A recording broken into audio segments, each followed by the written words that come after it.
नमस्कार। देश प्रदेश के इस खास सेगमेंट में आपका बहुत बहुत स्वागत है। मैं हूं आपके साथ जया कौशिक त्रिवेदी। इस खास सेगमेंट में हम आपको आपके राज्य, आपके गांव से जुड़ी हर खबर दिखाते हैं। सबसे पहले बात करते हैं यूपी के चर्चित कानपुर में पुलिसकर्मियों के हत्याकांड से जुड़ी खबर की। इसका हत्या का आरोपी विकास दुबे घटना के 5 दिन बाद अभी तक फरार चल रहा है।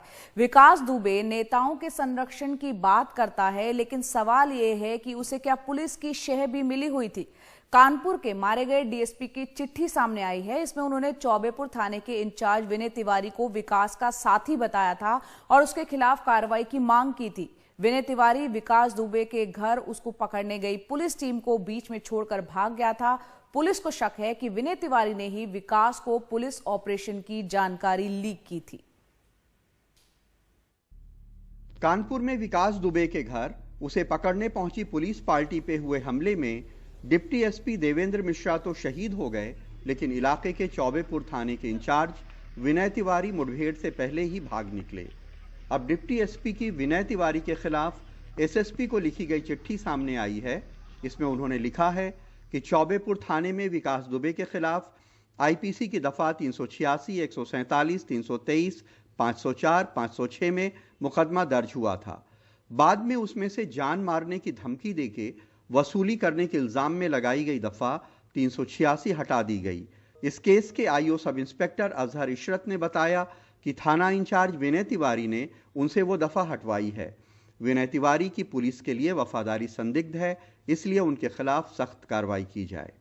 शहीद डिप्टी एसपी देवेंद्र मिश्र की बेटी कहती हैं कि यह चिट्ठी उनके पिता के व्हाट्सएप में मौजूद थी। उसने ही इसे मीडिया को दिया है। वो चाहती हैं कि पुलिस इस पे कार्रवाई करे।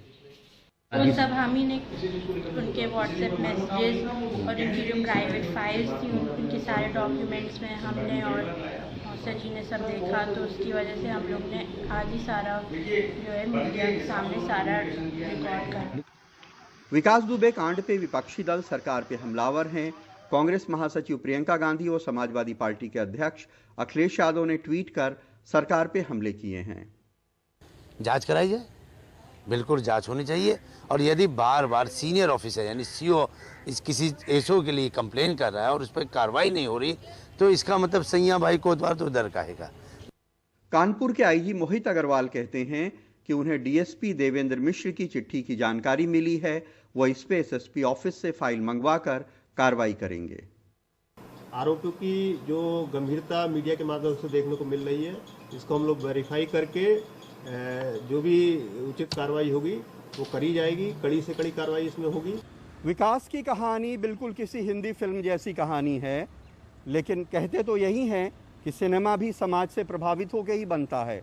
कानपुर में तो कहा जाता है कि उसके इलाके में उसकी इतनी हनक थी कि वहाँ से चुनाव लड़ने वाले बड़े बड़े लोग उसके घर जाके दरबार लगाते थे, जिसका नतीजा है कि पुलिस के कहने के बावजूद पुलिस के खिलाफ कार्रवाई नहीं हो रही है।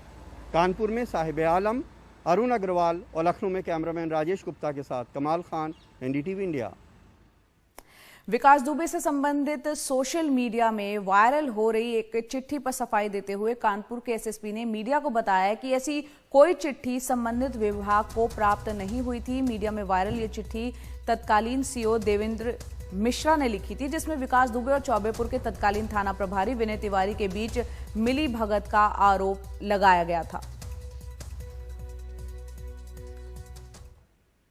विनय तिवारी के खिलाफ तो लिखा गया है, इस संबंध में एक चिट्ठी वायरल हो रहा है। उस चिट्ठी में यह तथ्य दिया गया है कि 386 धारा विकास दुबे के खिलाफ जो लगा है वो हटाया गया है और उसको फेवर किया जा रहा है। इस संबंध में मेरे द्वारा जांच किया गया है। इनमें से रिसीविंग एवं डिस्पैच रजिस्टर, इन दोनों में ना तो इस चिट्ठी के संबंध में कोई उल्लेख है, ना तो 14 तारीख को एसओ के खिलाफ कोई अन्य रिपोर्ट रिसीव हुआ है। इस संबंध में कोई उल्लेख नहीं है, ना कोई इस संबंध में कोई फाइल यहाँ पे पाए गए हैं। जेन्युइनिटी के संबंध में हम लोग और जांच कर रहे हैं। जो भी तथ्य सामने आएगा उसके आधार पर कार्रवाई की जाएगी। तो विकास दुबे जो है वो अब तक फरार चल रहा है। योगी आदित्यनाथ ने उसे पकड़ने के लिए पुलिस को 1 हफ्ते का अल्टीमेटम दिया है। विकास दुबे को पकड़ने के लिए इनाम की रकम भी 1 लाख से बढ़ाकर 2.5 लाख रुपए कर दी गई है।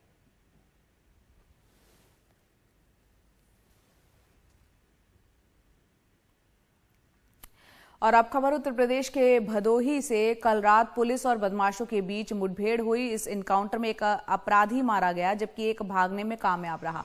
इस घटना में एक पुलिसकर्मी घायल हुआ है और मारे गए अपराधी पर 50,000 रुपए का इनाम था।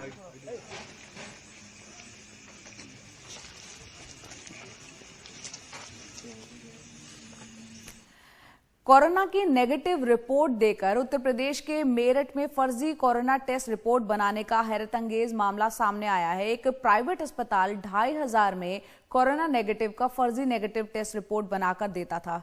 आइए देखते हैं मेरठ से हमारे सहयोगी रवीश रंजन शुक्ला की एक खास रिपोर्ट। मिलेंगे आपसे कहीं भी लेके भागे फिर कोई स्टैम्प लगी हुई जेन्युइन तरीके से काम क्योंकि देखो काम तो ऐसी होना चाहिए। देखो ये तो पैसे करा फलाबूदी के लिए कर रहा है सब काम। ये तो 7 दिन तक वैलिड। मेरठ में एक निजी अस्पताल का संचालक शाह आलम के कोरोना की फर्जी निगेटिव रिपोर्ट बनाने की ये वीडियो वायरल होते ही प्रशासनिक हलकों में हड़कंप मच गया। वीडियो में 2,500 रुपए में ये सरकारी स्टाम्प लगी कोरोना की निगेटिव रिपोर्ट देने की बात कहते दिखाई दे रहा है। आनन फानन में मेरठ के इस अस्पताल पर रेड पड़ी, लेकिन तब तक संचालक शाह आलम यहां से फरार हो चुका था। अब अस्पताल का लाइसेंस रद्द करके इसे सील कर दिया गया है। मैंने उसको सुना, उसको देखा, एक आदमी है जो ये कह रहा है कि आप पेशेंट नहीं लाना पड़ेगा और आपका जो है कोरोना टेस्ट मैं करा दूंगा, नेगेटिव की रिपोर्ट भी दे दूंगा, 2500 रुपये लगेंगे और वो उसमें पैसे भी लिखा हुआ दिखाई दे रहा था। वो आदमी हमने आइडेंटिफाई कर लिया था और उस हॉस्पिटल का लाइसेंस फिलहाल हमने निरस्त कर दिया था और उसके खिलाफ डिसाइडेड थाने में उसकी FIR करवा चुके। मेरठ में कोरोना से अब तक 70 मौतें हो चुकी हैं और 1150 से ज्यादा लोग संक्रमित हो चुके हैं। मेरठ में कोरोना के बढ़ते मामले देखते हुए कई इलाके अब भी सील हैं, जहां लोगों को आने जाने की मनाही है।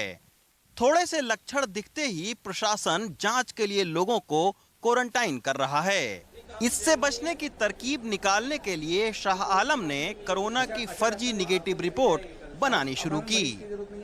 इस संदर्भ में 420 IPC का अभियोग पंजीकृत कर लिया गया है। इसमें कुछ जो भी साक्ष्य हैं यह प्राप्त करके उसका परीक्षण करके नियमानुसार कार्रवाई की जाएगी। यह एक गंभीर प्रकरण है, इसको पूरी गंभीरता से लिया जा रहा है। अब मेरठ पुलिस इस बात का भी पता लगा रही है कि क्या कोरोना के शुरुआती लक्षण दिखने वाले लोगों को भी कोरोना नेगेटिव की फर्जी रिपोर्ट दी गई है या नहीं। दी गई है तो आखिर ऐसे कितने लोग हैं और उन्होंने कहां कहां पर ट्रेवल किया है। लेकिन इन सारे सवालों का जवाब तभी पुलिस को मिल सकता है जब इस कोरोना नेगेटिव की फर्जी रिपोर्ट बनाने वाले रैकेट के संचालक शाह आलम की गिरफ्तारी हो पाए। फिलहाल जिला अस्पताल लोगों के ज्यादा से ज्यादा टेस्ट करने की तैयारी में जुटा है ताकि मेरठ में कोरोना संक्रमण में कमी लाई जा सके। लेकिन ऐसी घटनाएं बताती हैं कि इस महामारी में भी लोग पैसा कमाने के लिए इस तरह के उल्टे सीधे हथकंडे भी अपना सकते हैं। मेरठ से सचिन गुप्ता के साथ रवीश रंजन शुक्ला, NDTV इंडिया। उत्तर प्रदेश के दुधवा टाइगर रिजर्व में 118 सालों बाद एक दुर्लभ प्रजाति का फूल ग्राउंड आर्किड जो है खिला हुआ दिखा। आखिरी बार ये फूल पीलीभीत में 1902 में देखा गया था। इंग्लैंड में क्यू हार्बेरियम के दस्तावेजों में इस बात का जिक्र है। इसका वैज्ञानिक नाम जो है वो यूलोफिया ऑब्चूसा बताया जाता है। अब इसके अन्य जगहों पर भी होने की उम्मीद की जा रही है। World wide fund for nature यानी WWF ने बताया है कि इस बात की डिटेल इसका सर्वे किया जाएगा।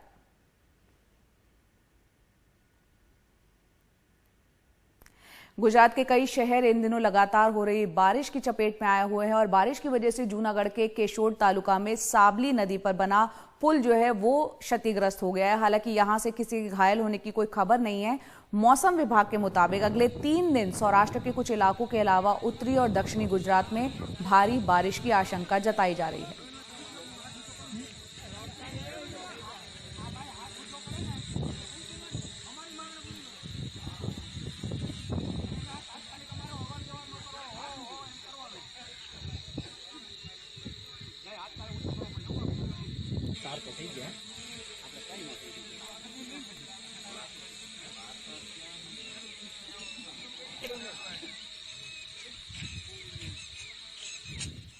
गुजरात के राजकोट में भी लगातार बारिश ने जीवन को यहां पर लोगों का अस्त व्यस्त कर दिया है। पूरे शहर में कई जगह पर जलभराव की तस्वीरें आ रही हैं।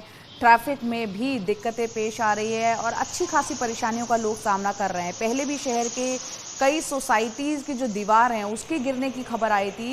ये जलभराव इस बार जो है सौराष्ट्र क्रिकेट संघ के स्टेडियम के अलावा कालावाड़ रोड, कोटेचा चौक और इंदिरा सर्कल इलाकों में भी देखने को मिला है।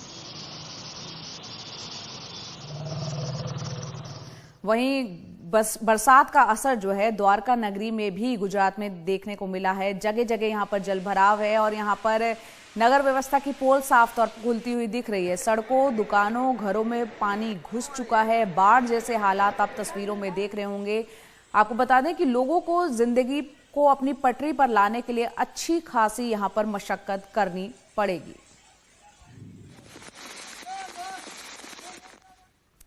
कल सावन का पहला सोमवार था और देश भर में शिव पूजा की अलग अलग तस्वीरें हमने आपको दिखाई थी। कोरोना की वजह से सोशल डिस्टेंसिंग के मद्देनजर राजस्थान के पुष्कर की तस्वीर आप देख रहे हैं। यहाँ पर श्रद्धालुओं ने रेत और शहद के 108 शिवलिंग बनाकर उसकी पूजा अर्चना की। मशहूर सैंड आर्टिस्ट अजय रावत ने तीर्थ नगरी पुष्कर में 108 शिवलिंग बनाए, जिनकी सावन के पहले सोमवार को पूजा अर्चना यहाँ पर हुई।